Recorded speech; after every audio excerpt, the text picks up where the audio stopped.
Lauren, this tornado from Saturday only touched down at a couple of spots here in Washington. Unfortunately for the owners of this dairy farm, this was one of them. You can see the damage here is quite extensive. All of it happened in a matter of seconds. We worked on it all last summer. Washington, Vermont dairy farmer Jason Deberville says it took 3 months to build this covered barn and less than 20 seconds to destroy it. It reminded me of somebody taking their raincoat and just going brrr like that, ripping all the buttons off it.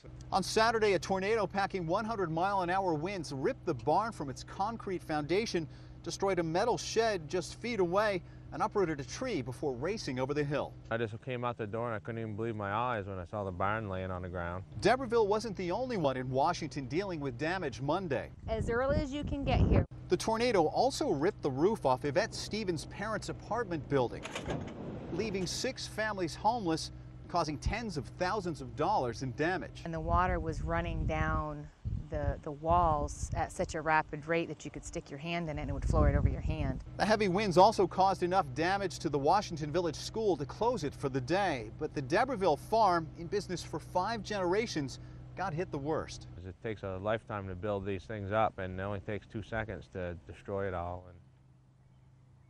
And again, to give you an idea of just how powerful the wind was, it literally tore these metal posts right off from the concrete. Just unbelievable. The goal now for the farm here is to try to get some state or federal aid. Otherwise, the owner says 5 generations of dairy farming here will likely come to an end. Lauren, back to you.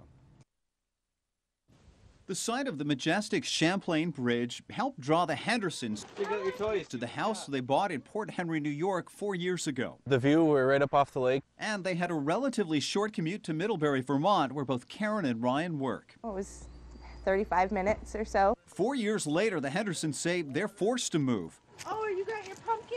Because of the bridge and the impact its closure has had on their daily commute. It went from a half-an-hour drive to a 2-hour drive, no matter what way you go. And that's just one way. And that left the family with a tough decision. We either lose our jobs or we lose our house. So the Hendersons decided to move from their house temporarily into their parents' one-room camper van just across the lake in Addison, Vermont. It's horrifying. We have a house. We just had to close up our house and explain to our 3-year-old why, we have to leave everything there. It's a situation 3-year-old Zachary may not be able to fully articulate. The bridge is closed and my kid will work. But one he understands, even if the irony of what dominates the family's new view is beyond him. And now we're looking at it again from, it's right in our face every day. No matter, the Hendersons say, it seems wherever they are. In Addison, Vermont, Greg Navarro, Fox 44 Local News.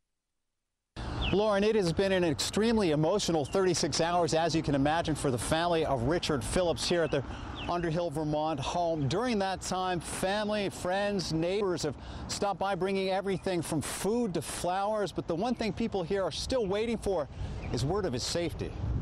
Not far from a yellow ribbon in front of Richard